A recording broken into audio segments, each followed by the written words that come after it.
How's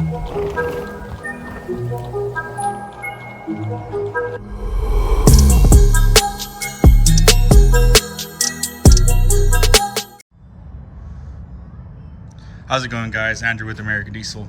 So we have a 2017 Ford F250, and the customer complaint is no horn. So yeah, verified that, pushed on the horn, nothing. And sorry, I already have all this disassembled. And yeah, I wish you were here to see all this, but I lost all the footage in the beginning. So that just catch you up to where I'm at. So right here, have the horn relay non-active, and so what I'm gonna do here is I'm gonna activate it over here on this corner. So I'm gonna come over here, press that thumb. I'm using IDS, by the way, so I'm pretty sure you heard that. So basically what I did right there is I bidirectionally controlled the horn relay with the scan tool. So basically what that tells you right there is that the output side is good. So I'm going to come over here and look at this diagram. As you can see over here on this side, so basically what we did right here on the BCM, we basically concluded that all this right here, all this on the output side is good. So basically that means the horn is good, everything leading to the horn relay, this wire, all this side is good.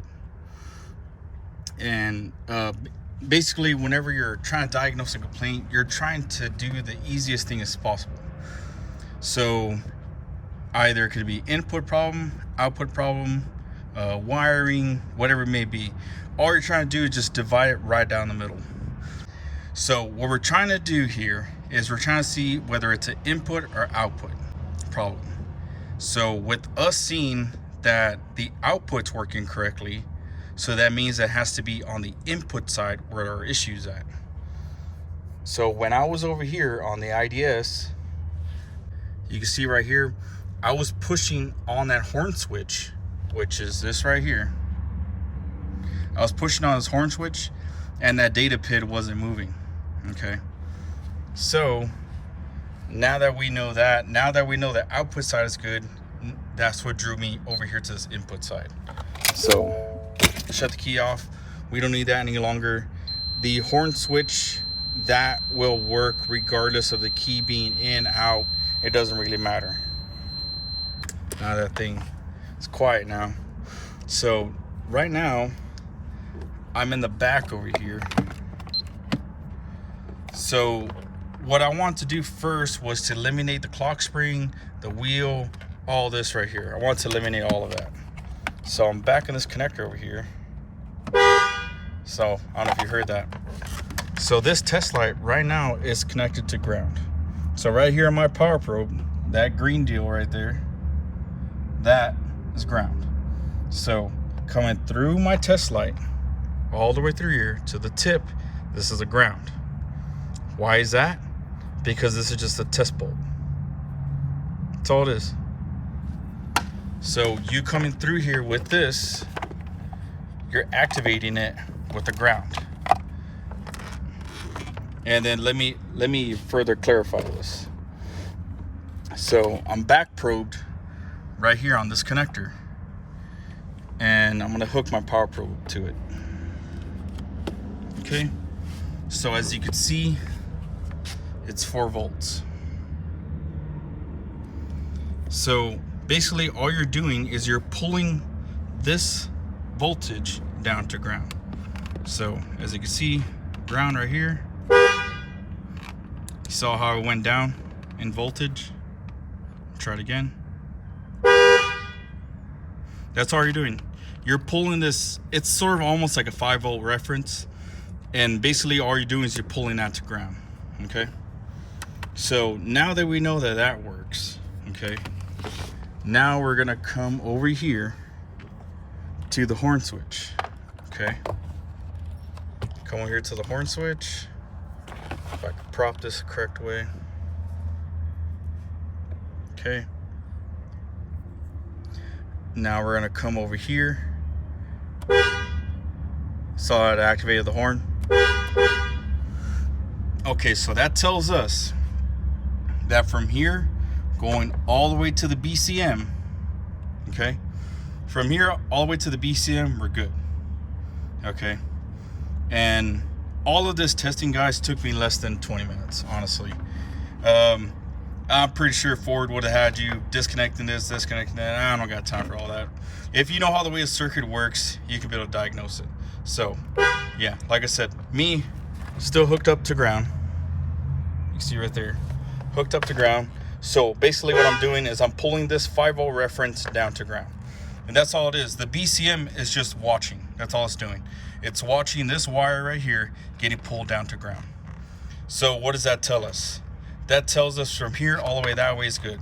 So the only issue that could be left is the pad itself, the switch internally, or it could be our ground. So, because remember, like I said, it needs a ground in order to enable it. So I'm gonna try this one more time. Still hooked up to ground. Now what I'm gonna do is I'm gonna put this on the other side, okay? This wire, if you follow it up through here, that's where the ground comes through.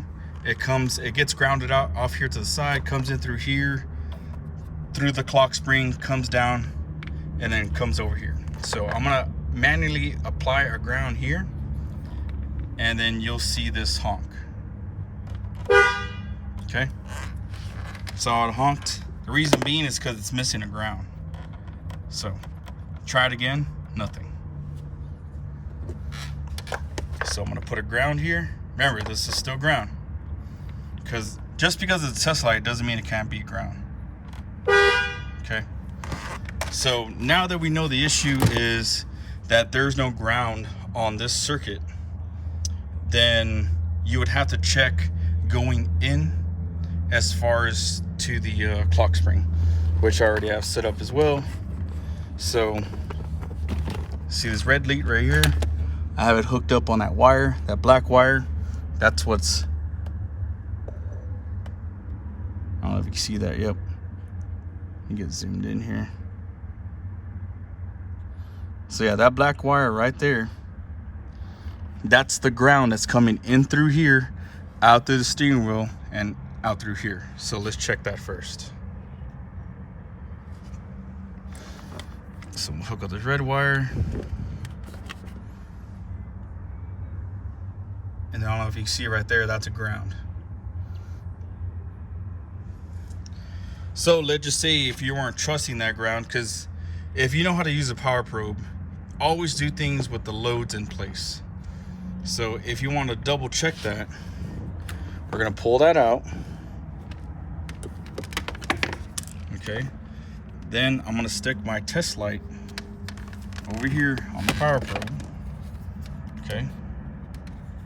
Stick this on the power probe. Then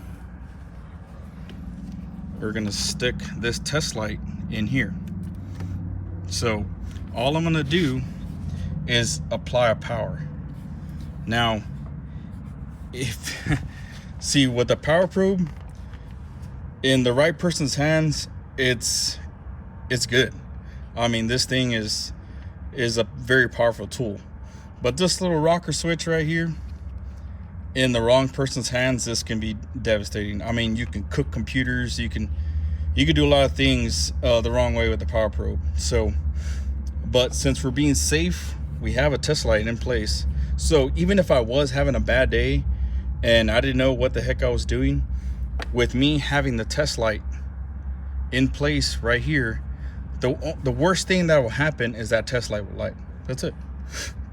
So I'm gonna hit activated power. As you can see, it came on.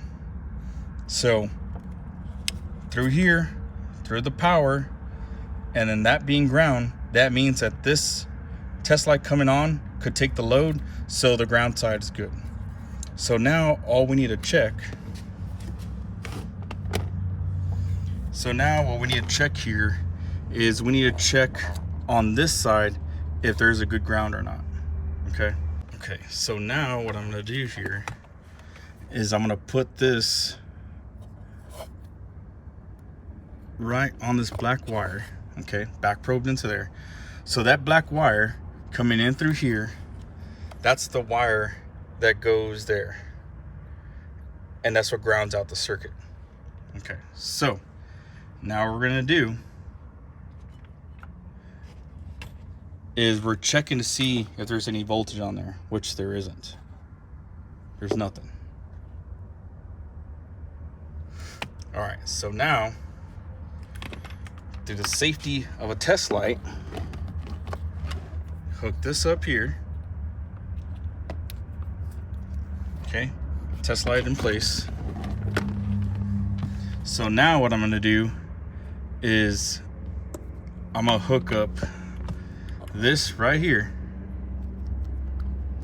As a matter of fact, let me put the pin, because that was a lot easier to do it like that. This one's a lot thinner. So I'm gonna come in through here, and I'm gonna apply our ground. Okay, so the ground is manually applied on this side. Okay, so now what I'm gonna do is I'm gonna try the switch again. Okay, so what does that tell us? That tells us the clock spring is bad. And the reason being is because we manually put a ground all the way to here, so we know this little intermediate harness that's running down through here all the way to here is good. Okay, so check the switch. Switch is fine. We checked up underneath here, and the ground right here was stable, it's good. I was able to take a load. So the only thing that's left is the clock spring. And yeah, that's it. If you like what you see, just let me know in the comments below. So yeah, don't forget to like, comment, subscribe. I'll see y'all guys in the next one. Catch y'all later.